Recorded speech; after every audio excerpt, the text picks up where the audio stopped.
Welcome to Graybeard Radio, where we turn wisdom into impact and income, and gurus and fakery are reviled.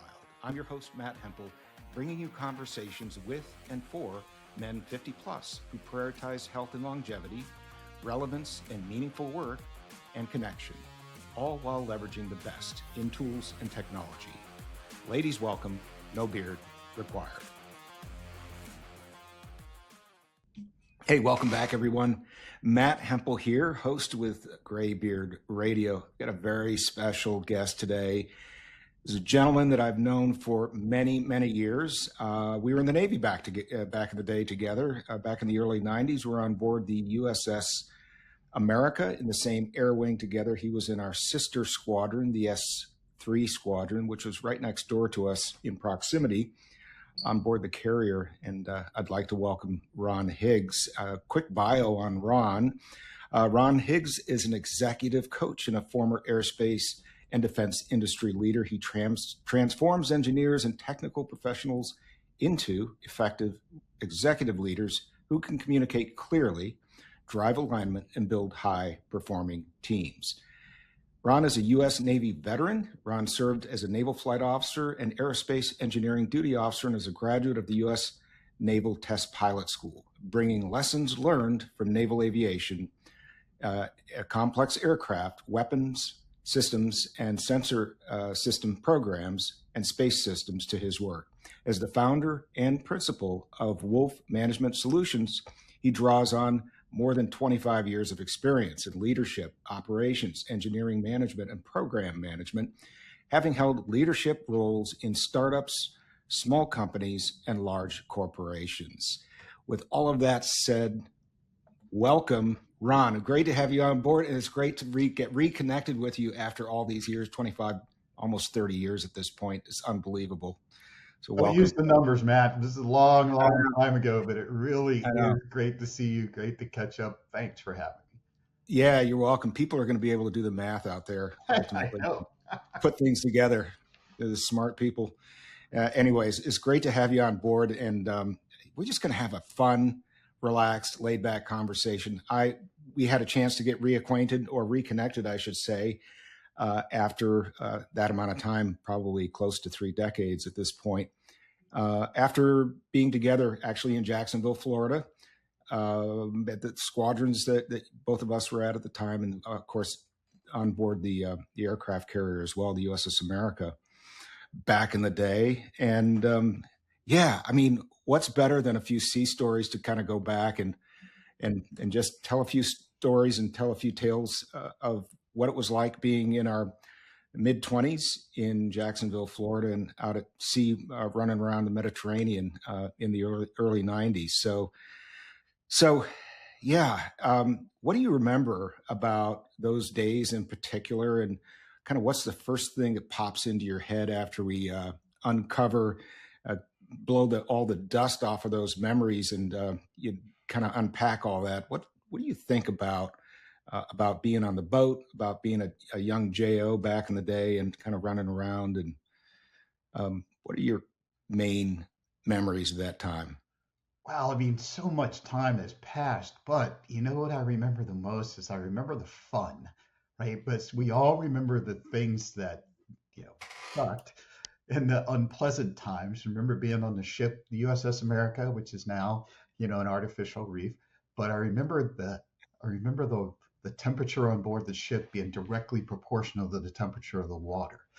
So when we're in the Red Sea, it's hot on the ship, right? And when we're in the Arctic, the air conditioning's working, right? So I always remember either being too hot or too cold and not comfortable. Those are the things that all kind of suck. Now, I do remember that, but the flying we did. Remember when we were up in the fjords of Norway, when the weather Unbelievable. was right, but stunningly beautiful scenery, in the fjords, and getting to see all this stuff. That's the first time I ever saw the northern lights up there. So I remember that kind of fun stuff. And then remember the deployments.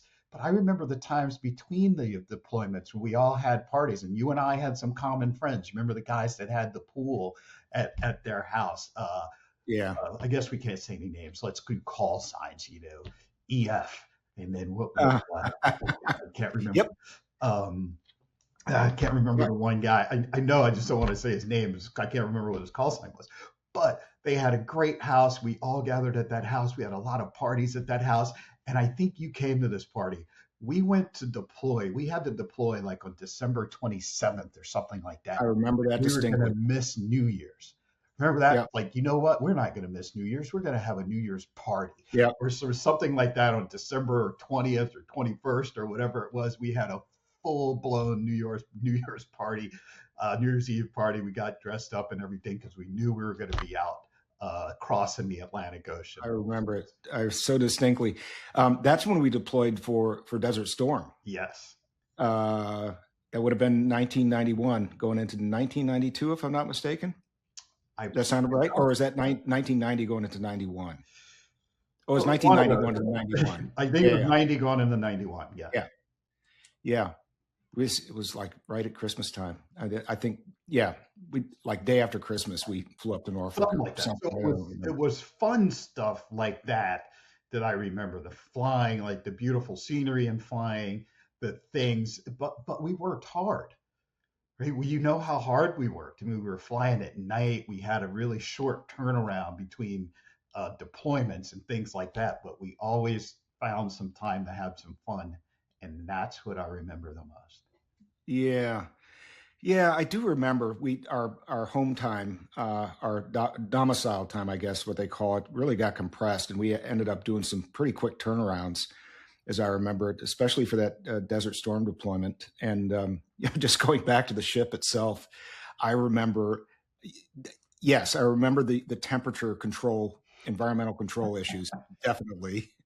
But I also remember that the water constantly tasted like jet fuel, and nobody could ever figure out why. I mean, you'd shave and you'd pour a basin of water in a little basin in front of you, and there's like a sheen on top of the water where all of the jet fuel had somehow made its way into the drinking water, and you kind of had to work. I don't know. You had to work with it.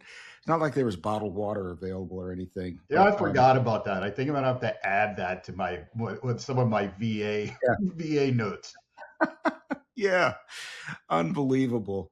And you got used to it, I guess. But who knows what kind of havoc that wreaked with our rot or whatever the word is with our digestive systems. Or it's a miracle more guys didn't get really sick from all that. I don't miss, things I don't miss, standing in line to take a shower. And remember the water, it was such an old ship and some of the plumbing problems. And there's times you go for a shower, you're waiting in line and there's like no hot water. But remember there's one worse, when there was no cold water. So all of a sudden all the water is coming out it's almost boiling. It's almost boiling. And so it's like you can gut your way through a cold shower, but you cannot shower in 140-degree water or something like that. So all the tricks we were trying, turning a shower head upside down. So, all sorts of crazy stuff happening. And it's unbelievable. I remember one of our air crew actually had to go to medical. He got like second-degree burns because he somehow it either, I think it just suddenly went like no cold water, everything hot all at once. And he's got second-degree burns on his back. It was horrible. Talk about the ship. Yeah, the ship was, I think, commissioned in the early 60s, if I'm not mistaken. I think it was a Robert McNamara era ship. Yeah. During the Vietnam War. There was only one more before they went nuclear. So the USS America, for those who know, CV-66, CV-67, John F. Kennedy was the last conventionally powered carrier. And then they started making nukes.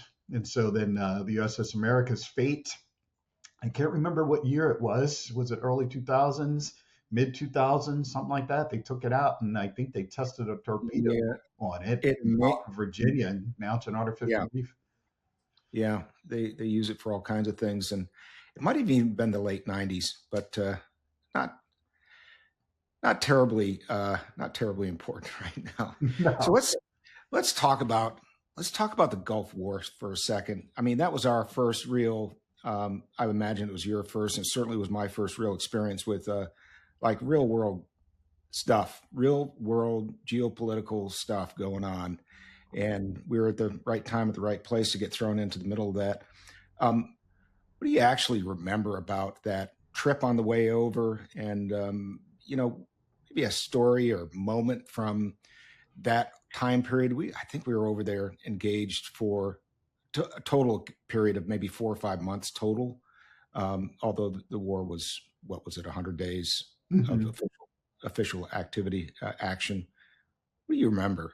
What stands out to you? There's a couple of things I remember. The first is the crossing of the Suez Canal. Very unique, very challenging from the ship standpoint, right? The ship, USS, a United States aircraft carrier, one of the most powerful weapons in the world, probably at its most vulnerable state, going through Egypt in the Suez Canal. So I just remember being fascinated, the whole thing being in the canal as we were just transiting all the people in this throughout Egypt that would come out just to see it.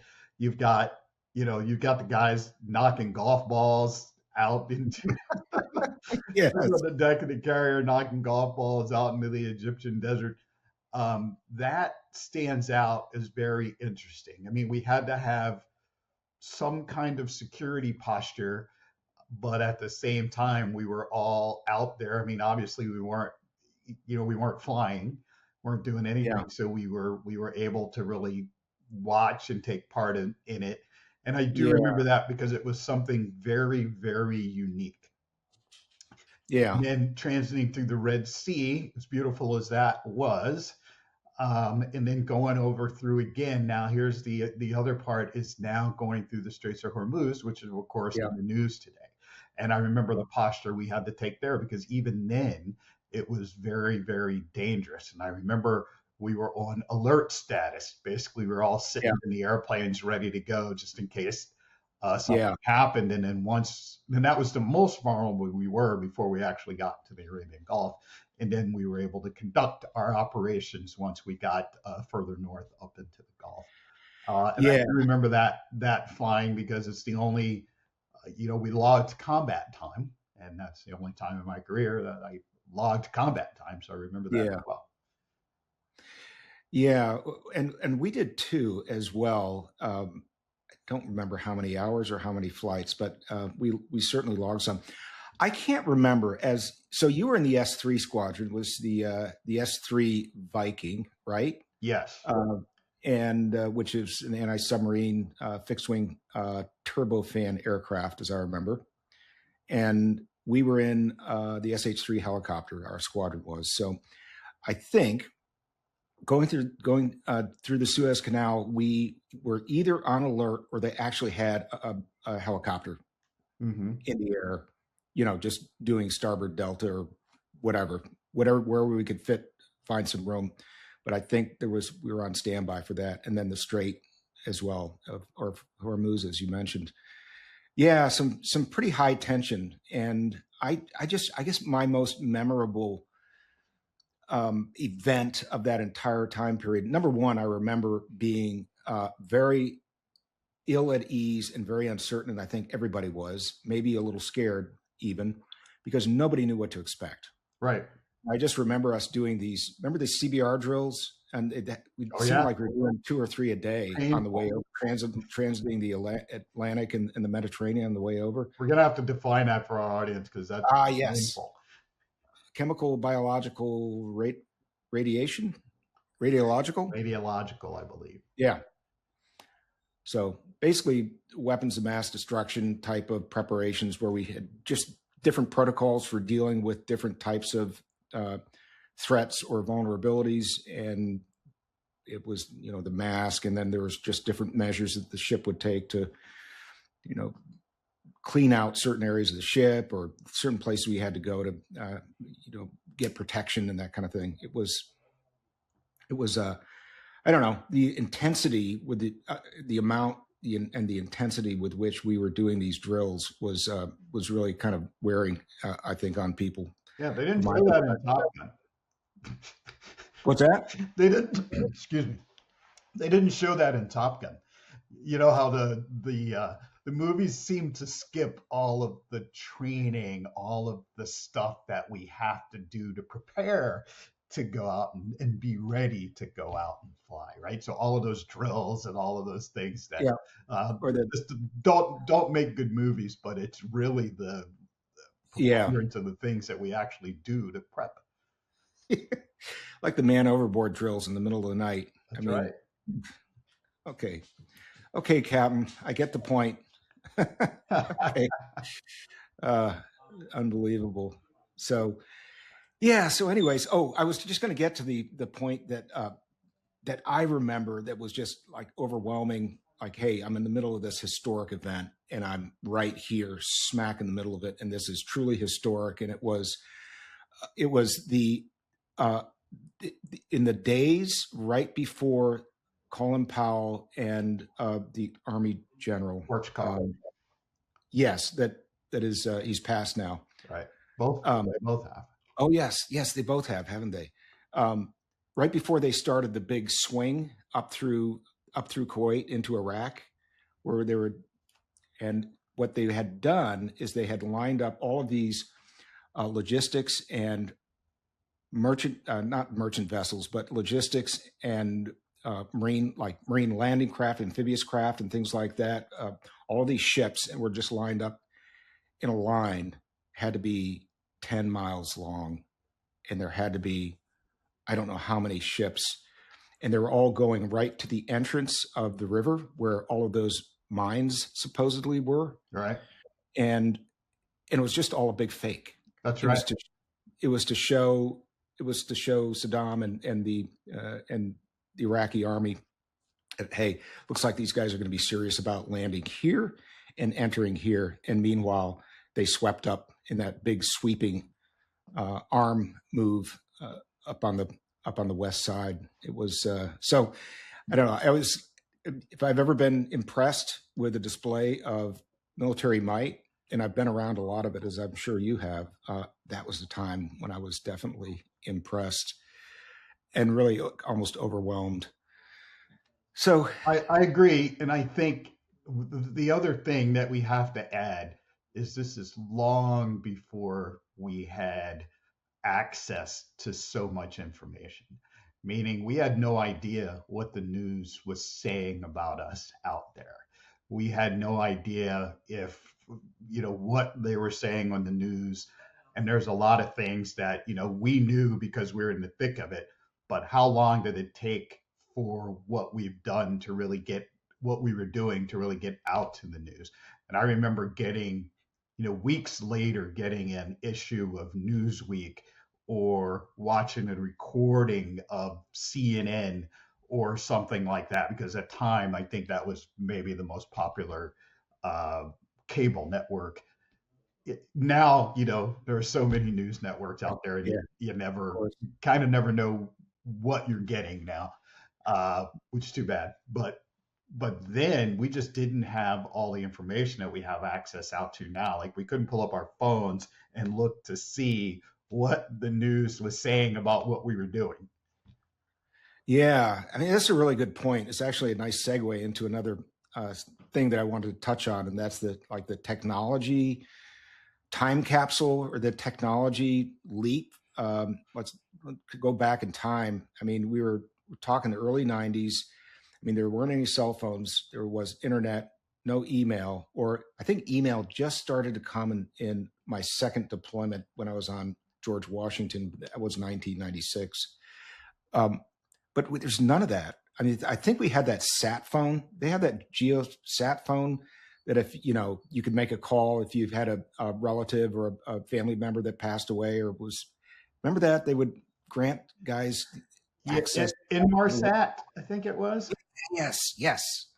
That's it. But that was about it. And otherwise it was just letters, like old fashioned letters that you'd get in the mail call. Remember? Yeah. And we used to live for those. That was our only communication, the letters.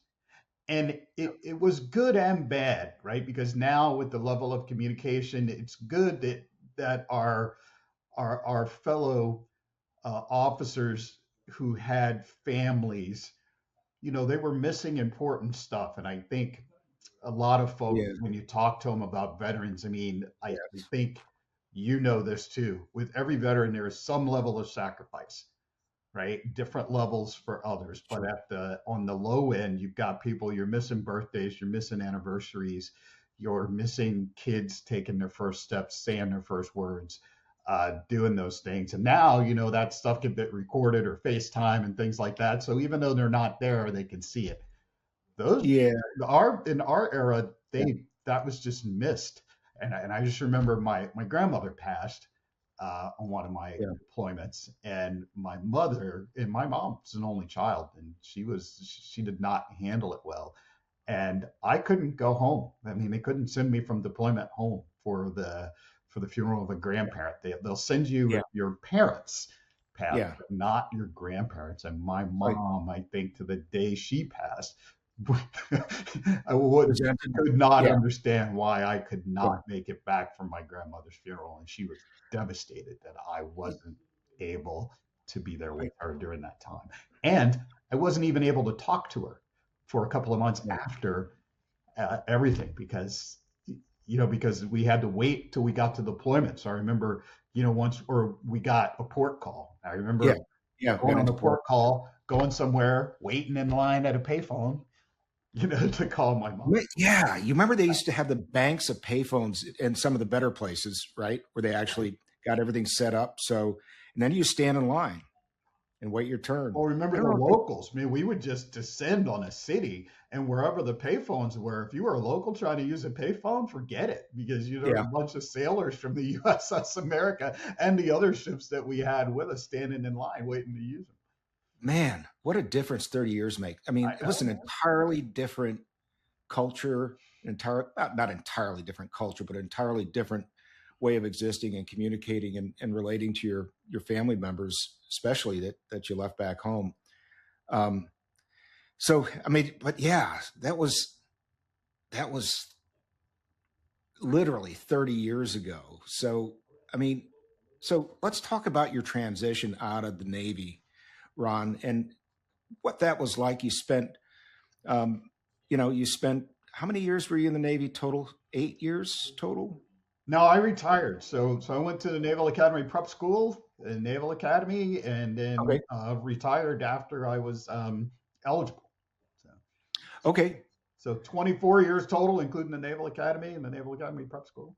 Oh, now did the Naval Academy? So I know that they count things Did not differently. count towards my years of retirement and my pay, but I was wearing a Navy uniform that whole time, so I'm counting it. Did it count towards? It counts towards something. It counts towards like seniority or something. There's something that time counts for, right? No, not really. My Not really. time at the prep school counted because I actually had to enlist to go to the prep school. So I was, Yeah. so when I showed up to the Naval Academy, I had a year in, and then that Okay. sort of, um, but the years at the Naval Academy did not count Yeah. towards retirement. It didn't count towards retirement, but those were years Right. spent in a uniform. Right. I'm in a similar situation in that I enlisted. So I went through the NRTC program. I was a graduate of Holy Cross up in Massachusetts, but I got waitlisted for the ROTC scholarship that eventually I was awarded. And because I didn't want to wait around the situation I was in, I decided to go ahead and just enlist and just get out of the house and go on my way. So I enlisted in the Navy this summer, right after I graduated high school, went through the entire boot camp in Orlando, Florida in the summertime. Don't ask me what my 18-year-old brain decision-making was like at that point, but that's what I decided to do. Made it all the way through that. And like a day or two before graduation, I received a letter that I had been moved off of the wait list and did I want to accept Navy ROTC scholarship to go to school. So I found out that that was okay for me to do. So I actually have some enlisted time, not a full year or 9 months like you had at the prep school, but certainly a couple of Wow, months at great. least. So yeah, I did not know this about you. yeah. So well kept secret, kept secret all these days. So yeah. So eventually, so we got off the boat. We went our separate ways. You stayed in the Navy for a while to finish up your time so that you could officially retire. And so if you at the time, let's say when we parted ways in the mid 90s, would you have ever thought that end up being an executive management and coach, basically an executive coach for technical people, professional engineers and the like? Kind of what were you thinking? How did that whole transition take place for you? At that time, I was dedicated to the Navy. So I was going to stay in the Navy as long as I could. Um, Let me balance that with the fact that my goal was to be an astronaut. I wanted to be an Oh, astronaut. wow. So Okay.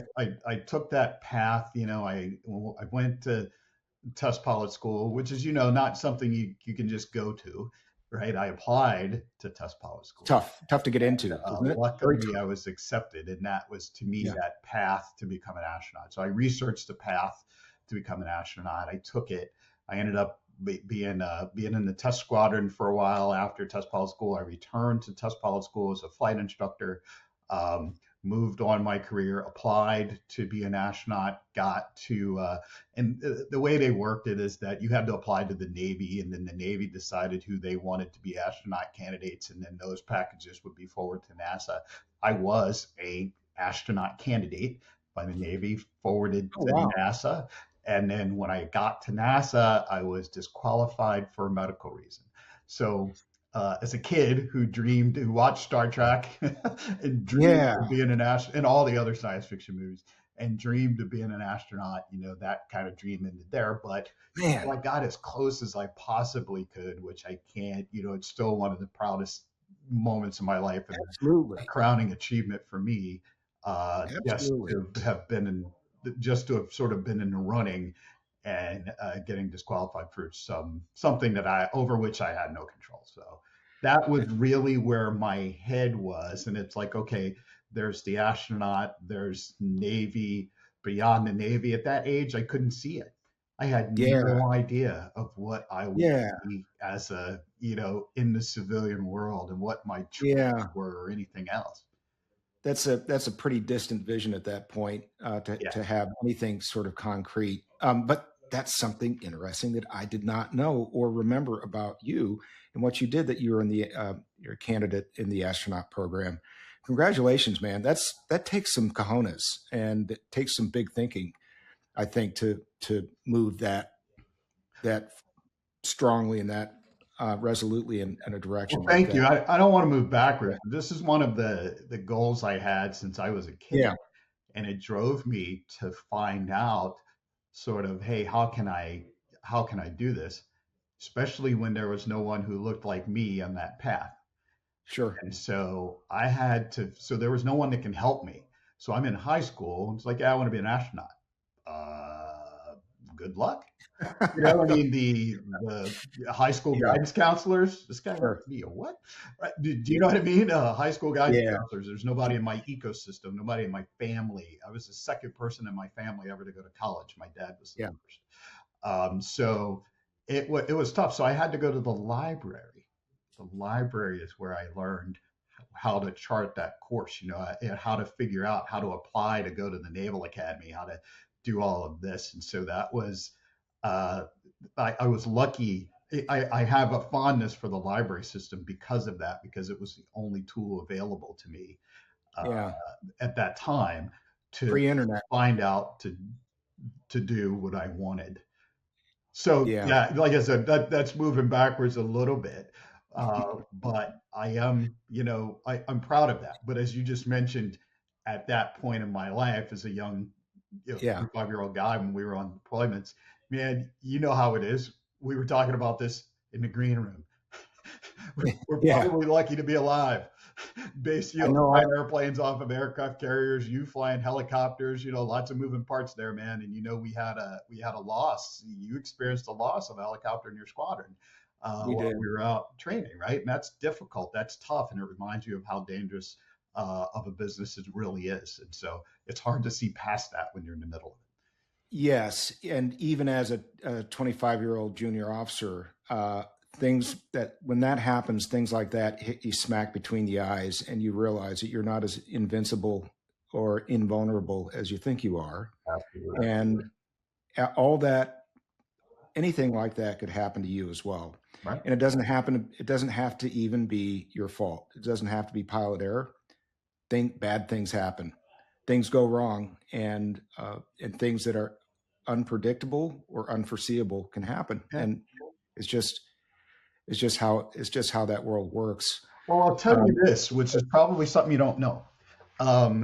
That there was a defining moment for me in my life when your squadron lost that crew in the North Atlantic, because I had dinner with one of those guys that night. And I didn't know him. He was a New York Maritime Academy guy, and he went to New York Maritime with a guy in my squadron. And right before we were going to go out that night, we all sat down to dinner, and my buddy, guy in my squadron, introduced me to the guy in your squadron that we lost. And he's like, Ron, this is, yeah, like, hey, how you doing? And it's the first time I met him. I'd seen him around, but the first time we got a chance to talk, yeah. And, he talked about, having a, being married, young kid, all that stuff. And it's like, all right, man, see you tomorrow. And woke up the next morning, and the captain was on the 1MC saying, hey, we lost Dragon Slayer, X last night, and our hearts go out to the families of, and they mentioned the names. And I'm like, oh, yeah. Man, right? That was the guy I had dinner with last night. I mean, that's a defining moment for me. I'll never forget that as long as I live. Now, lots of things have happened to us, as you know, throughout our careers, but that made things real for us, right? Because wow, that was just before the Gulf War. Yeah, it really has a huge impact on how you, and it goes beyond the safety or the risks and vulnerabilities in flying. It just makes you reassess your life and outlook on your future and your past, and it puts a lot of things into a different perspective, which I think is really important for young guys in particular who are just, I think back to how we were. It was just balls to the wall all the time. You work hard, you play hard, you got your buddies and your squadron mates and other guys like you and the other guys from VS-32, and it was just I don't know, we were just 25, 26, 27, 28-year-old guys running around. Most of us were single, although there were some married guys in the mix, or some guys that had, more permanent relationships. But yeah, it takes that whole nary a care in the world, nonchalant approach to everything, and really makes you think twice about a lot of things. So, again, it's hard to picture where we are now from where we were. I'm just glad to be here, as I'm sure you are. Yes, I am too. And it's not just the flying part of it, like we just talked about. It's all the stupid shit I've done in my life that I should not be sitting here upright, I think, in retrospect. And my more mature, older self looks back and it's like, Hempel, what are you thinking? What's wrong with you? How many of those started with here, pulled my beer? Yeah. Or, hey, watch this. Yeah. All right. I didn't mean to derail us, man. Hopefully I didn't take us too far. Oh, no. That's really fun stuff. Hey, let's move into the executive coaching thing that you're doing now. You spent a bunch of years in the aerospace and engineering world, in that industry, and did all kinds of things, gained a lot of experience and respect in that industry. At some point, though, you decided to move on from that. What were the things that made you move on from that? And were there any kind of seminal aspects or junctures and that made you really think, hey, it's time for me to go do something different? And the reason I asked this question is very important for the Graybeard Radio audience, and a lot of the guys out there listening to this are probably or maybe in the exact same situation at juncture, maybe a little bit uncertain in the future, but maybe a little restless in the spot that you're in right now. You're looking to maybe make a change in direction, maybe a big change in direction, maybe a small change in direction. You just want to stay in your industry, but maybe take a different view or an aspect or a formulation of what you're currently doing. or maybe you want to branch out into coaching or consulting, or any kind of fractional work, anything like that. But you know that you have decades of experience under your belt and is locked up inside your head. We call that crystallized intelligence here. And it's really a part of what we like to say that we offer people, and it's what we do offer people, is the opportunity to really extract that crystallized intelligence out of your head and into a formulation, into a format that you can actually do something with, whether it's to impact the world in a little bit of a different way, or your industry in a little bit of a different way, or to maybe make some income along the way. And that's kind of what we do. So with all that said, tell us about your transition from corporate and aerospace engineering and systems engineering into what it is that you do now. Well, kind of a long story, but what I want to focus on is, sometimes the universe conspires to set you on the right path. And I think that's really what happened to me. But the catalyst, it was kind of driven through curiosity, because all of my life I had been in really one ecosystem. 17 years old, 3 weeks out of high school, Naval Academy Prep School, 1 year. Boom, Naval Academy, 4 years, graduated from the Naval Academy, spent all my time in the Navy. Got out, and I retired, 41 years old, did a lot of what we expect good military officers to do, is work for defense contractors. So I worked in the aerospace and defense industry, worked for a couple of defense contractors. In the middle of all that, I just looked around, sort of looked at my age and went, man, I've got a finite number of years left in the workforce. Is this what I want to do? Is this what I want to? So, because I had so much curiosity about a lot of other things. So one of the things that I did, it was, I don't know anything about startups. How do people start companies? I have no idea how this is done. So I found a group. It was an angel investor group. Actually, it was just an opportunity. Somebody had come in and give a pitch. We have a Service Academies at Business Network. Somebody from this angel investor network came in and gave us a pitch on this startup, or in this angel investor group. And I went, oh, that might be a great place for me to learn about startups. So I went there, one of their meetings, loved it, joined the group, and just dove in. Somebody asked me, it's like, hey, would you like to be part of a due diligence team for this startup? I was like, I don't know what that means, but I'll try my best, and I did it. And that's how I learned. I just dove in. And through all of that, I got invited to be a part of a startup. And I'm like, wow, okay, this is different. Through that whole process and doing these due diligence reports and working in this startup, I realized and I validated the fact that my skill set is transferable, because most of my time was spent around airplanes, flying airplanes, doing engineering, as far as aircraft weapon and sensor systems. And I even did satellite systems. That's where my world is. And it's like, well, Ron, we don't have any airplanes here. We don't have these satellites here. What am I going to do? And I was able to validate that my skill set was transferable. And after a while, I took the leap without a good plan.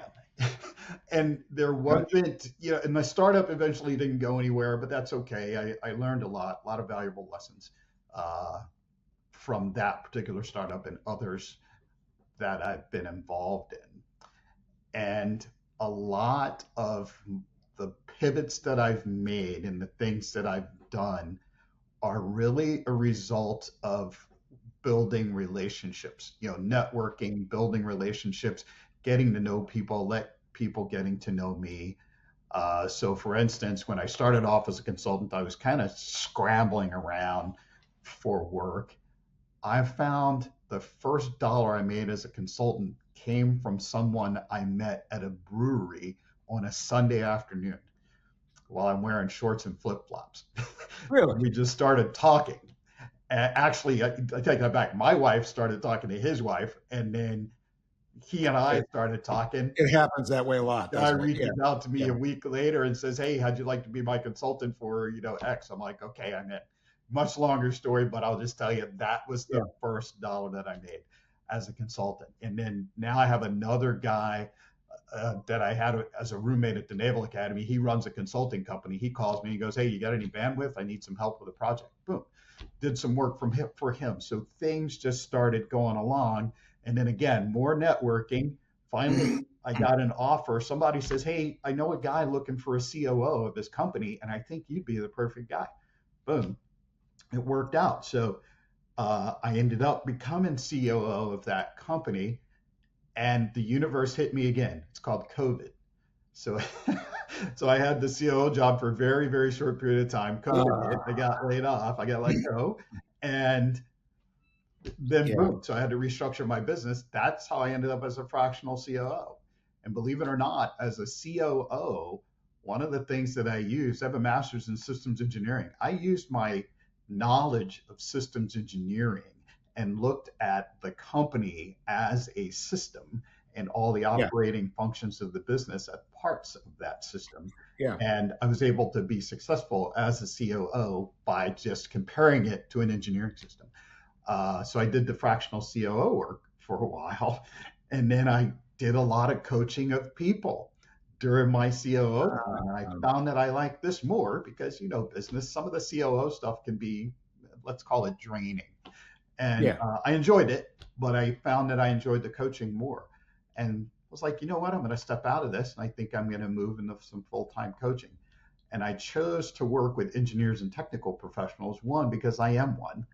I got a lot of experience working with engineers and technical professionals. And I also think that there's a gap. I think that a lot of leadership development programs are not made for engineers. Why? Highly logical, mostly introverted, right? And people, and then people are anything but. And so the reasons they get promoted, because they're good engineers, lots of attention to detail, perfectionists, things like that. Those are the things that work against them in leadership. So, and quite frankly, it's also to separate myself from all the other coaches out there. There are a lot of coaches out there, so I have to break my needs and separate myself somehow. And that's how I did it. So that's really, really interesting and informative stuff. So what, in your opinion, what has been the biggest challenge, and what are a couple of big successes that you've had in the fractional / coaching world so far? So the challenges, of course, is that I am a solopreneur. It's just me. I'm out by myself trying to scare up business, trying to do anything I can to do business. A combination, referrals, networking, LinkedIn, all of that stuff. It really is tough to find clients out there. The big successes all have to do with people and the impact that I've had and the challenges that I've helped them overcome. And it's all worth it. And I'll give you one example. I was doing an executive team coaching where I coached the entire team, and we were at an offsite. And I take the executive team through an exercise.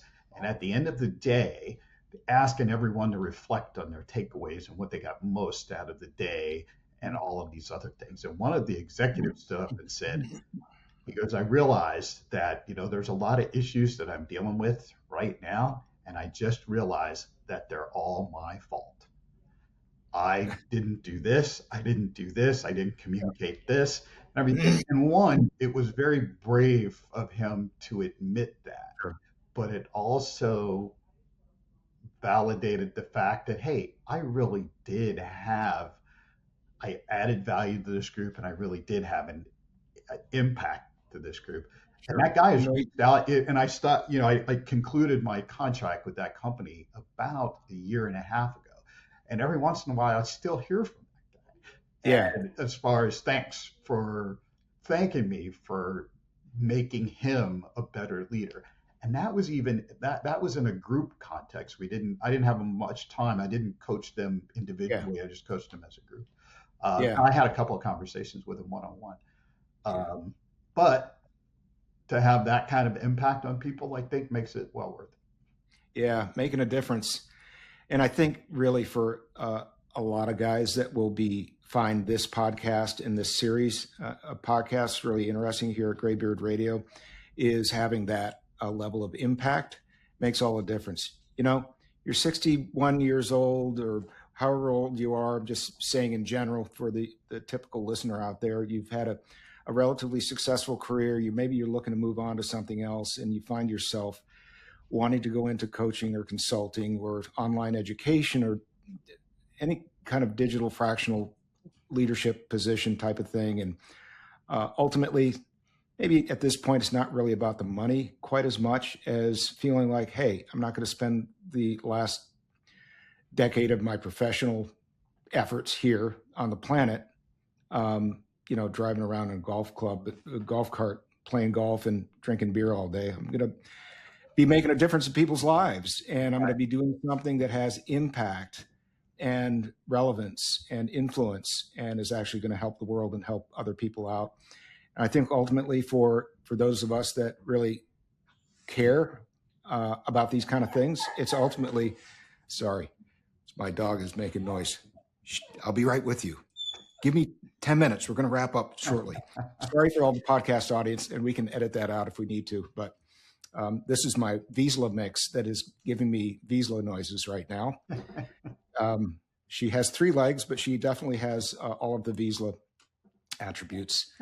So anyways, just to wrap up that thought, I just really think that putting ourselves in a position at this stage of our late career situation or early retirement, something like that, and you just got her tail. Her tail is all there in the corner. Thank you, Ruby, for your contribution this afternoon. For those people that still want to make a difference, this is the right place to be, and these are the types of topics that we talk about. So, we're drawing towards the end of our talk here. I was just going to ask you really quick about the marketing piece and the client acquisition piece. So, obviously, you're a very personable guy, Ron, and we've known each other for years. We haven't really been in contact for a large period of that until recently, but I just remember even back in the day, everybody knew Ron knew everybody, and you're a personable guy. What, for guys that are out there that may want to pursue a similar situation professionally for themselves, late career, early retirement, what are some, but they're not maybe as outgoing, they're not as personable, they're not as comfortable with the networking aspect of really kind of what it takes. Do you have any suggestions or thoughts on how those individuals with that personality profile might operate successfully in this world of fractional coaching and consulting? Yeah, start slow, because it's something I believe you have to do, and here's why. Opportunities do not normally just drop out of the sky. Opportunities are attached to people, right? Yeah. So you have to know people in order to find those opportunities. You're flying CJ2 pluses now. Did you answer an ad, or was it somebody that did it? And even if you're a pilot, and my wife's son was working on becoming a pilot himself, and this is something I'm trying to work him on. You see those guys flying movie stars around, flying rich people around, positioning airplanes, doing all these things that you think is really cool. Yet you've never seen a job advertisement for such, and you never will. You know why? Because those jobs are based on who you know. And you got to get out there, and you got to get to know people. You got to network. You got to let people get to know you before those opportunities become available. So in terms of networking, even if you are an introvert, not afraid, you could go into one of those things and talk to one person. That's it. Make it a goal. You know what? I'm going to come out with one person. I'll make a good connection with one person, a business card, whatever it is.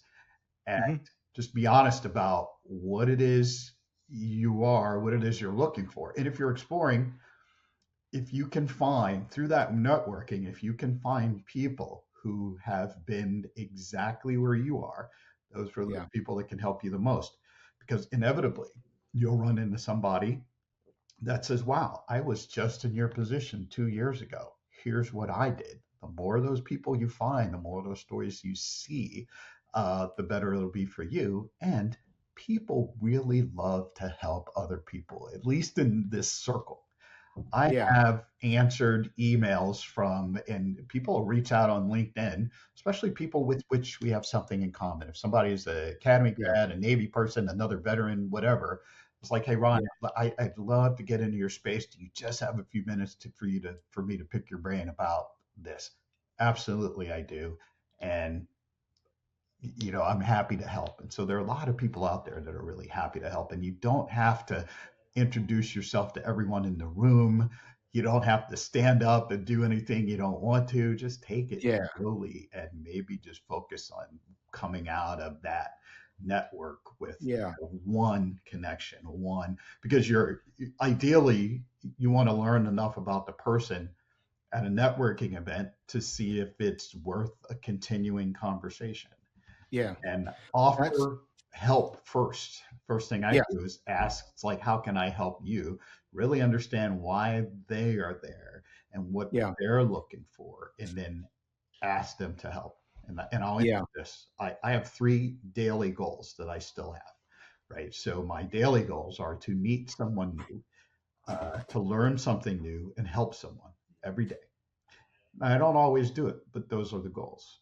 And so if you can create your goals, whatever they are, as you're walking into these situations, that'd be a great place to start. No, that's really good advice, and I really like that. I'm going to remember that. I'm going to remember a quote by You don't have to. We recorded famous philosopher. Yeah, you're right. it. Famous philosopher and life guru Ron Higgs once said, "All opportunities are connected to people." I like that. I like that a lot. That's really good. And as one of those people, I think that in many professional circles throughout my career, and many times I've been that introvert, just haven't dug the whole networking thing.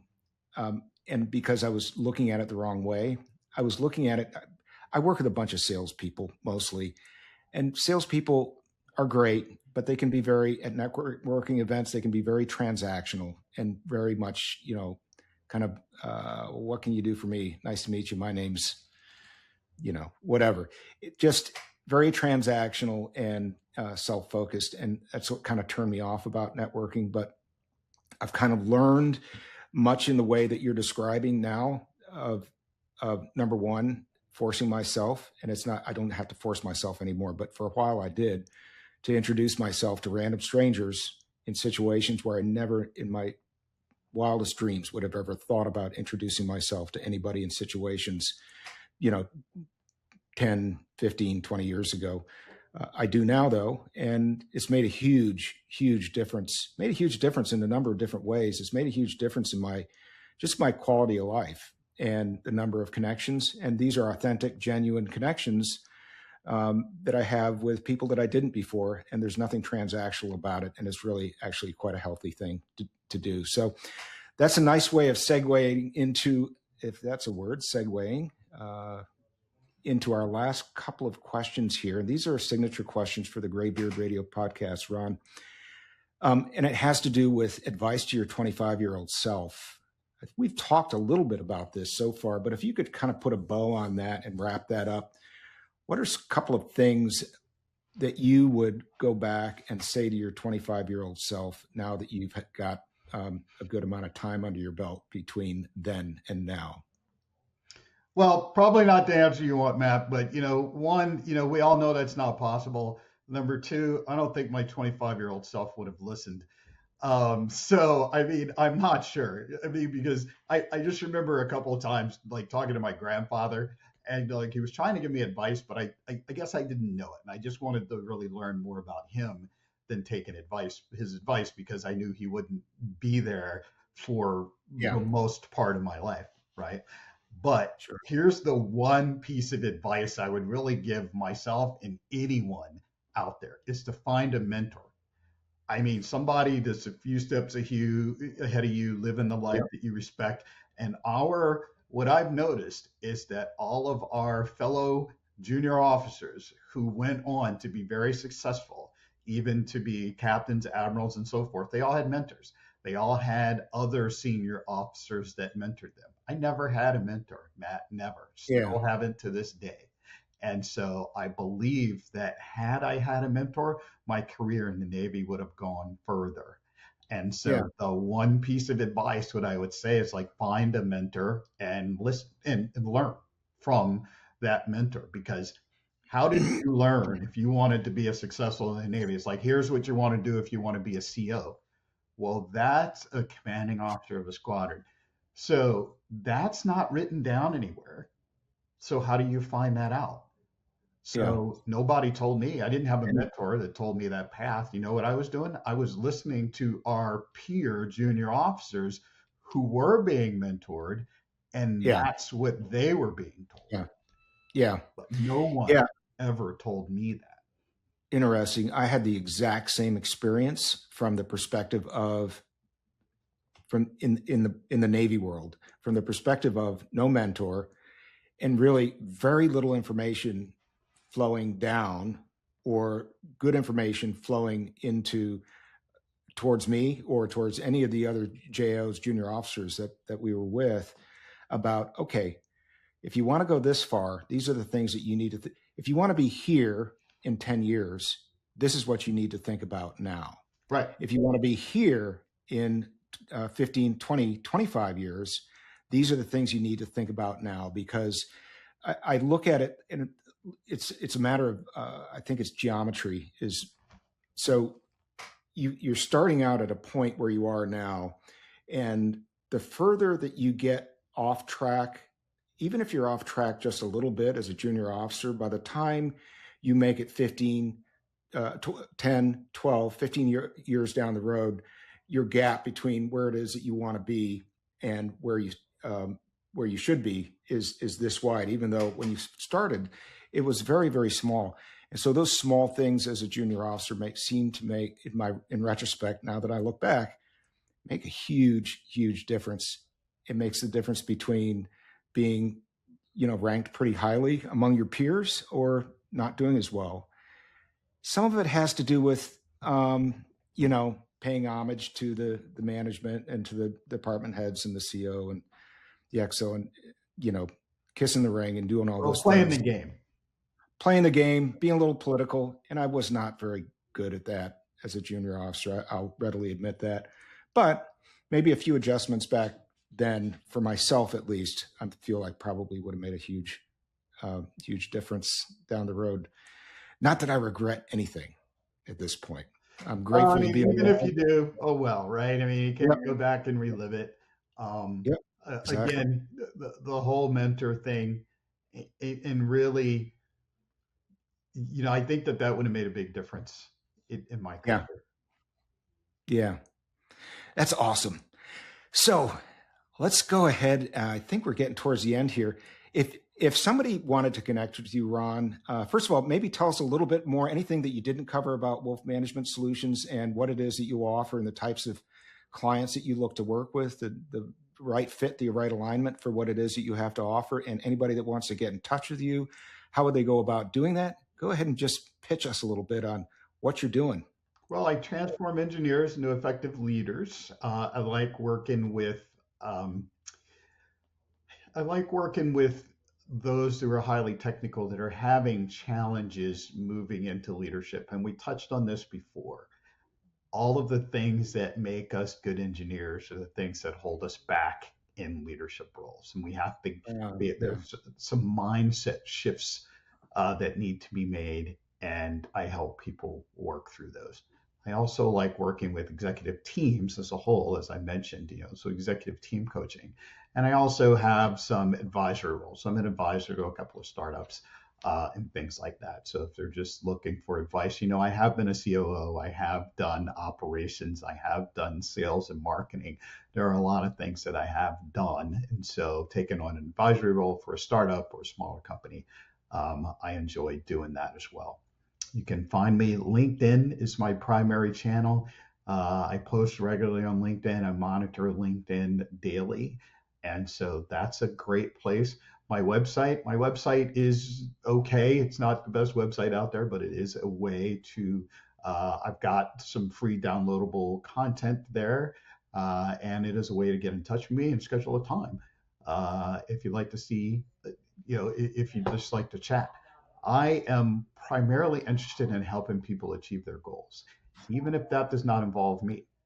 So I spend a lot of time with people really trying to figure out what their problems are. The second part is seeing, am I the right person to help you with your Yeah. problems? But through all the networking, as I told you, I've created a lot of relationships. I know a lot of people who do the same thing that I do and maybe work in different capacities. So I've always prided myself in going, I'm not the right person for you, Yeah. but my colleague Matt Hempel here, that is his sweet spot. Let me refer you. And so Yeah. I have worked with a few referral partners, and those partners do the same for me. So if you're Yeah. looking, if you want to know more about coaching, you want to understand the value of coaching, anything, always happy to have a conversation. Awesome. Awesome. And it's Ron Higgs, Higgs. You can find Ron on LinkedIn, as he mentioned, and that's where we reconnected after probably 25 years in the wilderness. Not in the wilderness, but you get what I'm saying. Yes. I'll tell you guys, we got back on the phone together. We got on like a Zoom meeting like this. We had such a nice time reconnecting, just telling some stories. It's like we were 25-year-old kids again, running around doing all the stuff we used to do, and just, bringing up some old names and we used to hang out. It was so much fun. I love doing stuff like this. Yeah, So that's we have to find some more of our old air wing buds and reconnect. You've inspired me to reach back out and try to find a couple guys to say hi, see what they're doing. Yeah. And maybe we could do a regular standing meeting, or maybe even a podcast, call it the O Club. Friday afternoon. What do we have? We have happy hour at the O Club. I don't even remember. All I remember is Friday afternoon rolled around and we all headed over to the O Club. It's good times. Yeah, we had our days, and then remember in Jacksonville, we had our days. If we were back, if we were not deployed, Yeah, not super busy, where we could actually have a normal work day. It was like, hey, on Monday night, it's this place. So we go for half on Tuesday, or, we watch football, yes. Monday night football in this place. On Tuesday nights, we go do this. On Wednesday nights, every night of the week had something. We had a battle rhythm going. Yeah, right. We absolutely did. There was a regimen. What was Nickel Beer Night? I forget where that place was and what night it was, but there was actually Nickel Beer Night. Maybe Quarter Beer Night. I don't think we're that old to have Nickel Beer Night. Was it Quarter Beer Night? I thought it was Nickel Beer Night. One of those places right along the main drag there on the west side of the river. I don't know, a long time ago, obviously. Nickel Beer Night. Yeah. It was like ancient. I don't remember. Ancient history, ancient times. Right. Well, thank you, Ron Higgs. Thank you so much for spending some time with us here at the Graybeard Radio. Fascinating stuff. Great story, great storytelling, and we wish you all the very best with Wolf Management Solutions, your pursuits there. And have a great day, everyone. We will see you next time. Thanks for having me, Matt. All right. Take care.